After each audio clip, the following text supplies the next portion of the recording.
когато човек прави нещо такова, каквото ние правим тук, това е много дълга работа, много тиха работа и много незабележима работа. И вчера говорихме за Вера Биркенбил. Аз съм ви споменавала със сигурност, но никога не е излишно да повторим, защото реално в това повторение се ражда новото. В това повторение скучно, досадно, на моменти изглеждащо безнадежно, точно там се случва чудото на промяната.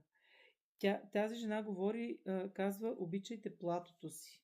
На практика растежа на човека биологично не е такава линия, е така, нали, право нагоре. Нали, независимо колко е полегата, тя не е такава линия. Тя е стоене ето тук, стоене достатъчно дълго тук, за да направиш така хоп и да минеш ето тук отгоре, нали, на следващото ниво. И това дълго стоене ние го омаловажаваме.